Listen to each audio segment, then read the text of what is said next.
बिस्मिल्लाहिर्रहमानिर्रहीम अस्सलामुअलैकुम dear students.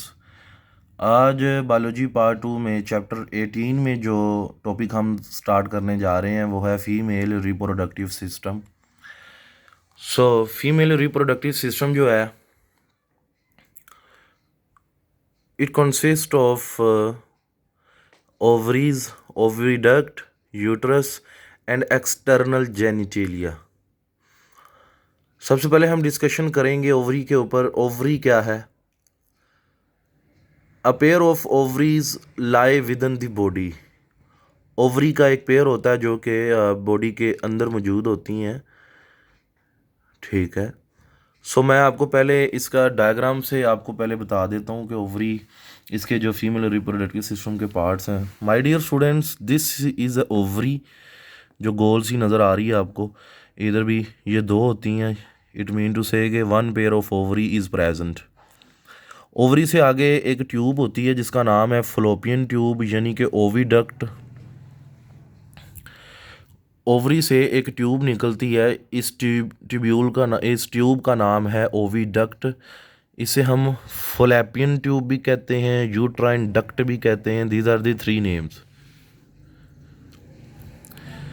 Oviduct से आगे यूट्रस शुरू हो जाती है। Uterus basically has two parts.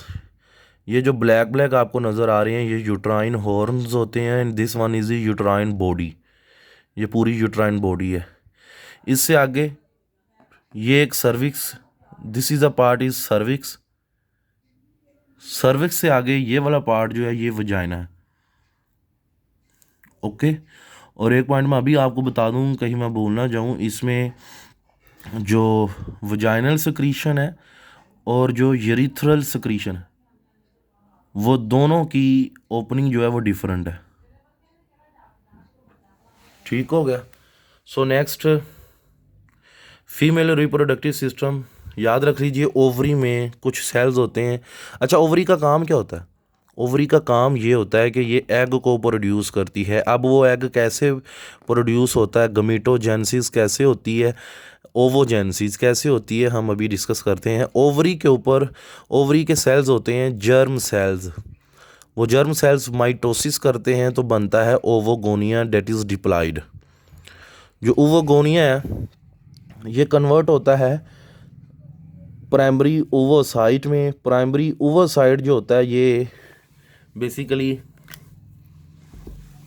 For example, this is a primary ओवोसाइट। This is a primary ओवोसाइट।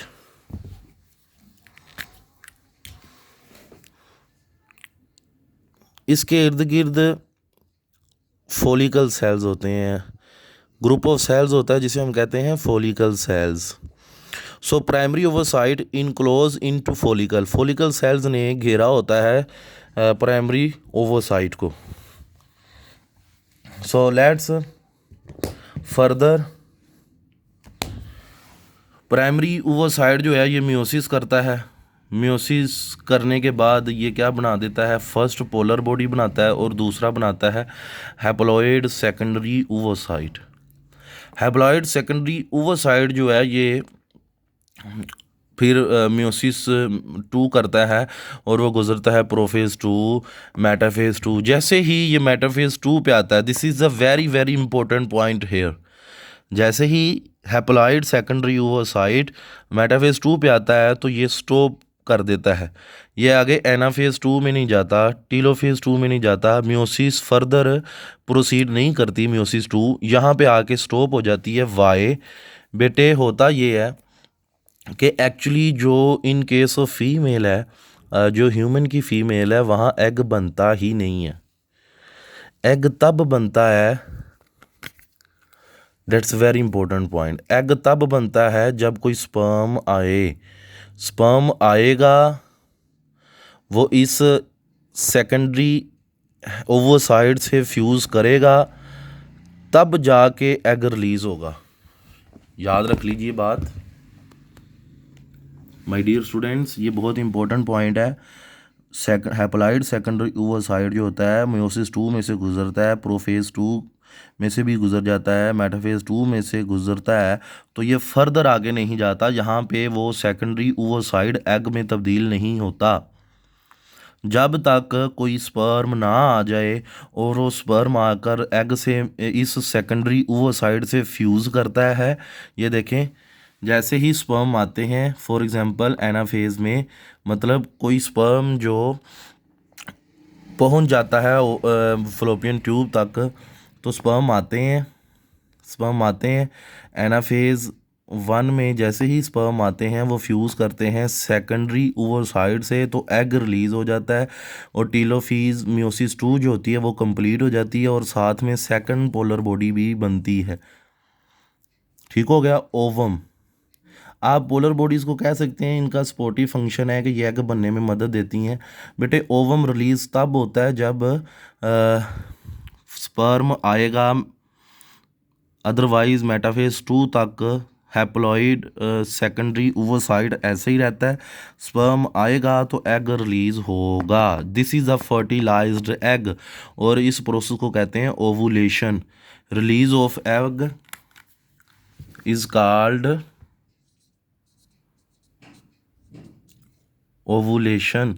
This is a very important short question. Ovulation क्या होता है? एग का रिलीज होना। सो नेक्स्ट होता कैसे है बेटे जी? फॉर एग्जांपल यहाँ पे स्पर्म्स लॉज्ड किए जाते हैं, एंटर किए जाते हैं, तो स्पर्म्स ट्रैवल करते हैं यहाँ से यूट्राइन बॉडी से, फिर यूट्राइन होर्न से, फिर यहाँ पे आते हैं स्पर्म। ओवरी से जो एग होता है ना, वो एग रिलीज़ होकर ओविडक्ट में चला जाता है, यानी कि फ्लोपियन ट्यूब में चला जाता है। यहाँ पे एग जैसे ही आता है तो अगर तो स्पर्म यहाँ आके फ्यूज़ हो जाता है उसी से ही, अगर आपको याद हो सेकेंडरी ओवोसाइड से, अगर यहाँ से आके फ्यूज़ हो जाता है तो यहाँ फर्टिलाइजेशन होती है, और यहाँ फर्टिलाइजेशन होती है कहाँ होती है? ओविडक्ट में। So egg comes in oviduct from ovary. Ovary से एग आएगा, ओविडक्ट में आएगा, यहाँ पे स्पर्म आएंगे, फर्टिलाइजेशन होगी। लेकिन होती कहाँ पे है? Proximal part of oviduct. जो ओवरी के करीब तरीन हिस्सा है उसे हम कहते हैं proximal part. This is a proximal part, this is a middle part, this is a distal part of oviduct या फ्लोपियन ट्यूब। तो फर्टिलाइजेशन प्रोक्सिमल पार्ट में होती है। जैसे ही फर्टिलाइजेशन होगी ये जाइगोट ट्रैवल करता है तो ये यूट्रस में आ जाता है। अब यूट्रस का काम क्या होता है? Uterus fertilize egg enter into uterus, और यूट्रस में ये इम्प्लांटेशन करता है, यानी जिसे हम कहते हैं कंसेप्शन हो गई है, प्रेगनेंसी हो गई है। यहाँ पे फर्टिलाइज एग यूट्राइन वॉल के साथ आके इम्प्लांटेशन करता है। फॉर एग्जांपल यूट्राइन वॉल के साथ यहाँ आकर ये इम्प्लांटेशन करता है जाइगोट। जाइगोट इम्प्लांटेशन करता है यूट्राइन वॉल के साथ आकर, और यहाँ इम्प्लांटेशन हो जाती है और इसे हम कहते हैं कॉन्सेप्शन, यानी कि प्रेगनेंसी हो गई है। और फिर जैसे ही कॉन्सेप्शन हो जाती है तो फर्दर डेवलपमेंट जो होती है वो स्टार्ट हो जाती है और प्लेसेंटा भी बन जाता है। ये प्लेसेंटा क्या होता है? This is the structure which is establish between uterine wall and foetus tissue. Foetus tissue और यूट्राइन वॉल के साथ दरमियान जो स्ट्रक्चर डेवलप होता है उसे प्लेसेंटा कहते हैं, और इसका फंक्शन क्या होता है? Exchange of gases between maternal body and foetus. जो बच्चा होता है उसकी और मदर की बॉडी के दरमियान गैसेस को ट्रांसपोर्ट करना, एंड नरिशमेंट। पेरेंट्स फीमेल से जो फूड होती है वो बच्चे को जा रही होती है थ्रू दिस प्लेसेंटा। सो बेटे that was the discussion about the female reproductive system. So female reproductive system में इसी मैंने लास्ट में एक पॉइंट बताया था कि जो वजाइना होती है ये एग या रिप्रोडक्टिव सिक्रीशंस को बाहर निकालती है अलहदा से, जबकि यूरिनेशन के लिए यूरिथ्रा जो है वो अलहदा से पार्ट है।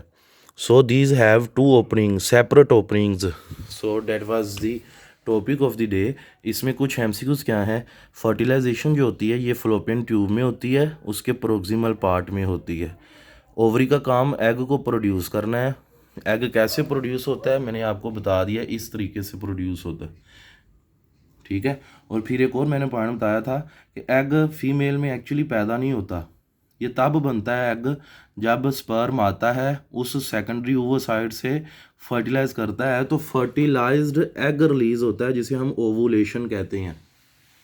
अच्छा, ऐसा क्यों है?